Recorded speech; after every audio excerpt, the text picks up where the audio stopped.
आंदोलन। सूफी शब्द की उत्पत्ति अरबी शब्द सफा से हुई है, जिसके दो अर्थ हैं: ऐसे व्यक्ति जो ऊनी वस्त्र पहनते हैं, शुद्धता और पवित्रता। इस मध्यकाल के दौरान दो परस्पर विरोधी आस्थाओं एवं विश्वासों के खिलाफ सुधार अति आवश्यक हो गया था, जिसके द्वारा हिंदू धर्म के कर्मकांड एवं इस्लाम धर्म में कट्टरपंथियों के प्रभाव को कम किया जा सके। इन आंदोलनों ने व्यापक आध्यात्मिकता एवं अद्वैतवाद पर बल दिया, साथ ही निरर्थक कर्मकांड, आडंबर एवं कट्टरपंथ के स्थान पर प्रेम, उदारतावाद एवं गहन भक्ति को अपना आदर्श बनाया। सूफीवाद के सिद्धांत ईश्वर की प्राप्ति पर आधारित है। इस मत के लोगों के विचार और प्रथाएं हिंदू धर्म, ईसाई धर्म, बौद्ध धर्म और पारसी धर्म का मिलाजुला रूप था। इस मत का उद्देश्य आध्यात्मिक आत्मविकास के माध्यम से मानवता की सेवा करना था। इन्होंने ईश्वर के प्रति विश्वास और समर्पण के लिए कट्टरपंथियों के प्रचार का विरोध किया। ये लोग हिंदू मुस्लिम एकता और सांस्कृतिक मेलजोल के इच्छुक थे।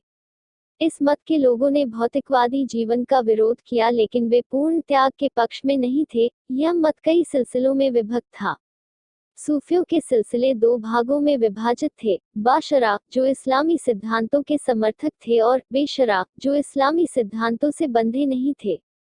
सूफी संप्रदाय के निम्न प्रमुख संत इस प्रकार है: ख्वाजा मोइनुद्दीन चिश्ती। भारत में चिश्ती संप्रदाय के संस्थापक ख्वाजा मोइनुद्दीन चिश्ती थे। इनका जन्म ईरान के सिस्तान प्रदेश में हुआ था। बचपन में उन्होंने संन्यास ग्रहण कर लिया। वे ख्वाजा उस्मान हसन के शिष्य बन गए और वे अपने गुरु के निर्देश में 1190 को भारत आ गए। वे अद्वैतवाद एवं एकेश्वरवाद की शिक्षा देते हुए मानव सेवा ही ईश्वर की सच्ची भक्ति है, हिंदू के प्रति उदार थे। निजामुद्दीन औलिया का जन्म बदायूं में 1236 में हुआ था। 20 वर्ष की आयु में वे शेख फरीद के शिष्य बन गए। उन्होंने 1265 में चिश्ती संप्रदाय का प्रचार प्रारंभ कर दिया था। वे सभी को ईश्वर प्रेम के लिए प्रेरित करते थे। जो लोग उनके यहाँ पहुँचते थे, उन्हें वे संसारिक बंधनों से मुक्ति दिलाने में सहायता करते थे। अमीर खुसरो का जन्म 1253 में एटा जिले के पटियाली नामक स्थान में हुआ था। वे एक महान सूफी संत थे। वे 12 वर्ष में ही कविता कहने लगे थे। उन्होंने अपने प्रयास से तुगलकनामा की रचना की। वे महान साहित्यकार थे। वे संगीत के विशेषज्ञ थे। उन्होंने संगीत के अनेक प्रणालियों की रचना की। वे संगीत के माध्यम से हिंदू मुसलमानों में एकता स्थापित किया। इस प्रकार सूफी मत के भारत में अनेक संप्रदाय थे: 1.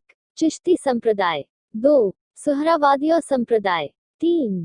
कादरिया संप्रदाय, 4. नक्शबंदिया संप्रदाय, 5. अन्य संप्रदाय, शत्तारी संप्रदाय आदि।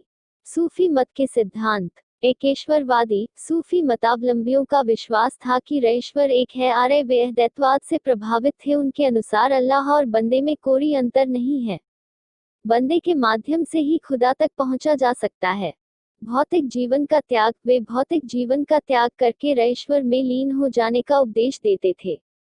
शांति व अहिंसा में विश्वास। वे शांति व अहिंसा में हमेशा विश्वास रखते थे। सहिष्णुता। सूफी धर्म के लोग उदार होते थे। वे सभी धर्म के लोगों को समान समझते थे। प्रेम। उनके अनुसार प्रेम से ही ईश्वर प्राप्त हो सकते हैं। भक्ति में डूबकर ही परमात्मा को प्राप्त करता है। इस्लाम का प्रचार। वे उपदेश के माध्यम से इस्लाम का प्रचार करना चाहते थे। प्रेमिका के रूप में कल्पना। सूफी संत जीव को प्रेमी व ईश्वर को प्रेमिका के रूप में देखते थे। शैतानवाद। उनके अनुसार ईश्वर की प्राप्ति में शैतान सबसे बाधक होते हैं। हृदय की शुद्धता पर जोर। सूफी संत दान, तीर्थयात्रा, उपवास को आवश्यक मानते थे। गुरु एवं शिष्य का महत्व। पीर, गुरु, मुरीद शिष्य के समान होते थे। बाह्य आडंबर का विरोध। सूफी सतम बाह्य आडंबर का विरोध व पवित्र जीवन पर विश्वास करते थे। सिलसिलों से आबद्ध। सूफी सतम अपने वर्ग व सिलसिलों से संबंध रखते थे। सूफी मत का प्रभाव। सूफी मत से भारत में हिंदू मुस्लिम एकता स्थापित हो गई। शासक एवं शासित वर्ग के प्रति जन कल्याण के कार्यों की प्रेरणा दी गई। संतों ने मुस्लिम समाज को आध्यात्मिक एवं नैतिक रूप से संगठित किया गया।